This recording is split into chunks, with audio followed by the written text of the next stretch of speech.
Hello everyone. Today we will study another chapter of environmental studies, that is land resources and its conservation. From this chapter we will know about what is soil, composition of soil, what is soil erosion and how we will prevent soil erosion. So let us know what is soil.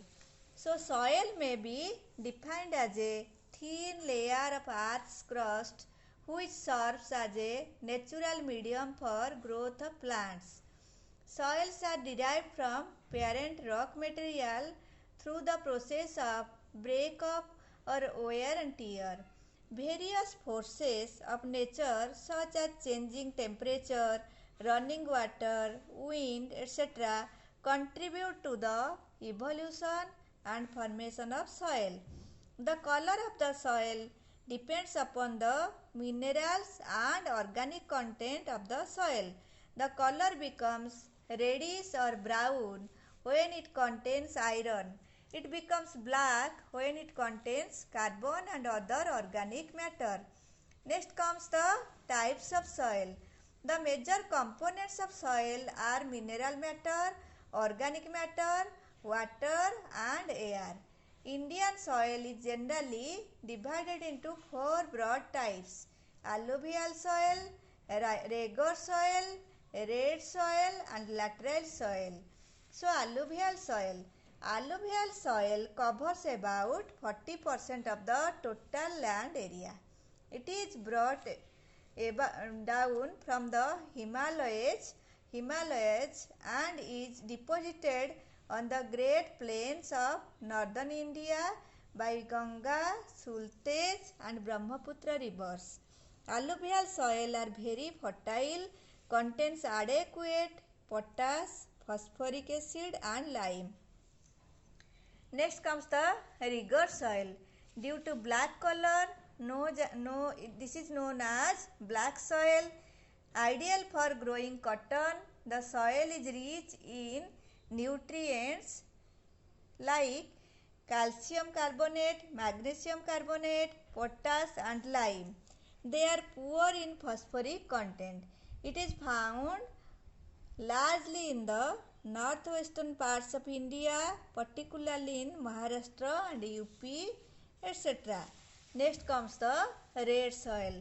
The southeast part of Indian peninsula is covered by red soils of different shades of red and yellow. The red soil practically encircles the entire black soil region on all sides and extend the eastern part comprising Chotnagpur Plateau, Odisha and eastern Madhya Pradesh. The red soil are deficient in phosphoric acid, organic matter and nitrogenous material. Next is the laterite soil. Laterite soil is formed due to intense leaching of water owing to heavy rainfall. They are usually found capping the flat uplands and are spread in the western coastal region. Laterite soil is also found in patches along the edge of the plateau in the east, covering small parts of Tamil Nadu and Odisha.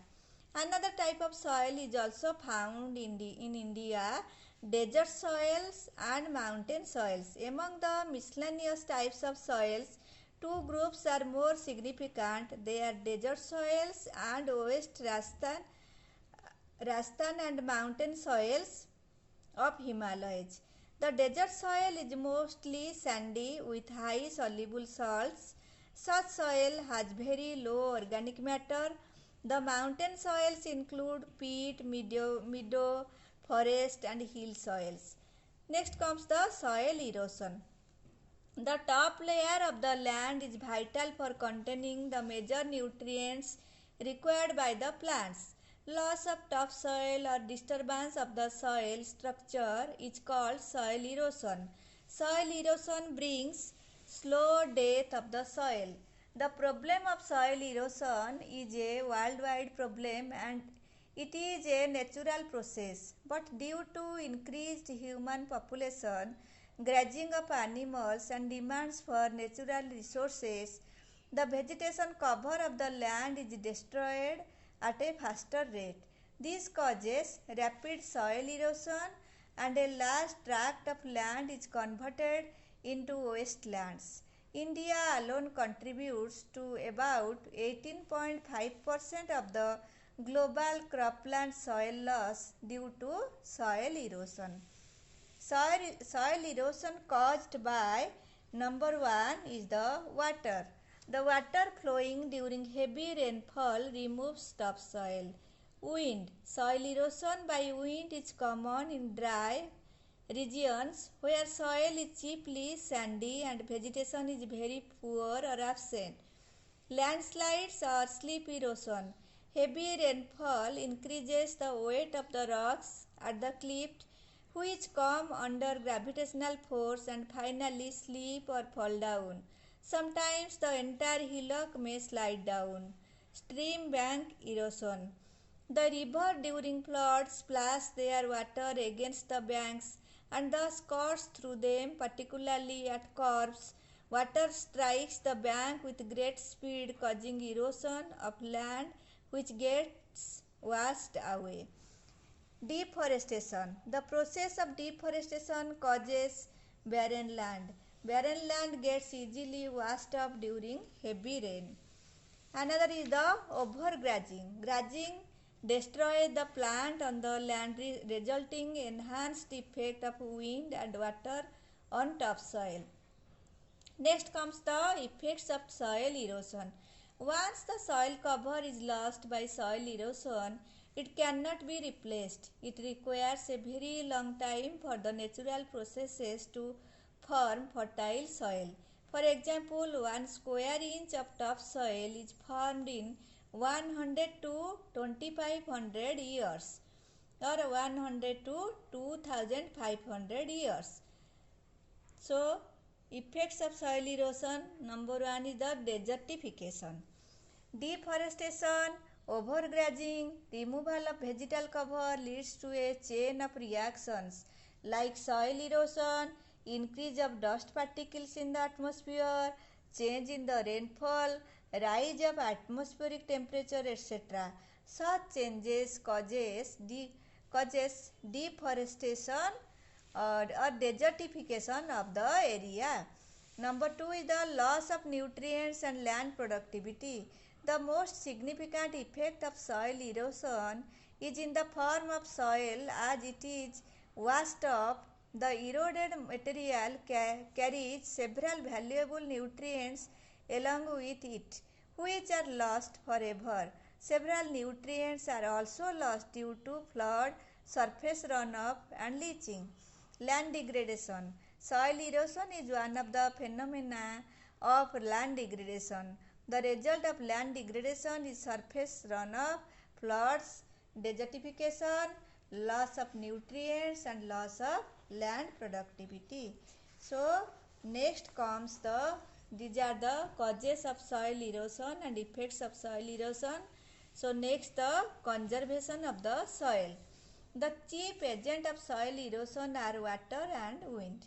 Ecologists have devised several methods to prevent the loss of soil during its erosion. Biological methods. Among the biological methods, agronomic practices include natural protection of soil by growing vegetation. So these practices include contour farming, and this is an oldest method useful in hills. Preparation of field will be done with alternate furrows and ridges. The water is caught and held in the furrows and stored, which reduces soil erosion. Mulching. It is effective against wind as well as water erosion. Some such plants as maize stalks, cotton stalks, tobacco stalks, potato tops, etc. are used as a mulch. That is, mulch is a protective layer formed by stubble, that is the basal part of the herbaceous plants, especially cereals attached top of the soil after harvest.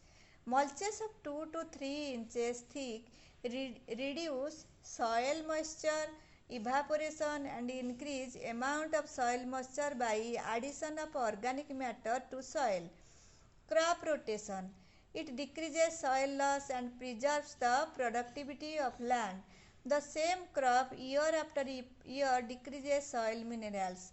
To overcome this rotation of crop or different types of crops have been uh, uh, um, harvested or have been planted in that field for the uh, improvement of the soil quality.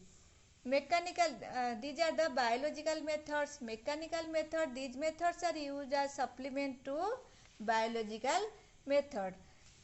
Basin listing, to construct small basins along the contours to retain water.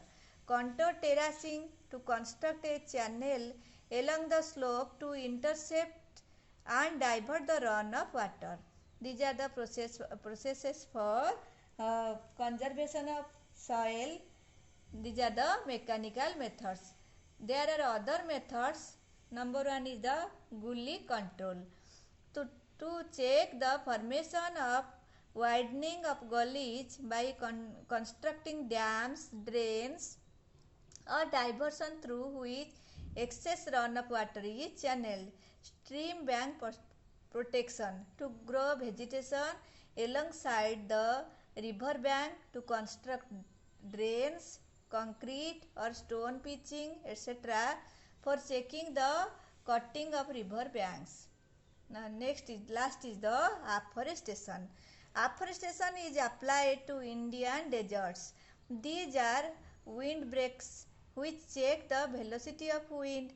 They check the spread of sand dunes or blowing away of fertile topsoil. Cultivation at right angle to the direction of the wind serves to prevent erosion by wind. This is about the soil, types of soil and causes of soil erosion and control of soil erosion. So thank you all for watching this video.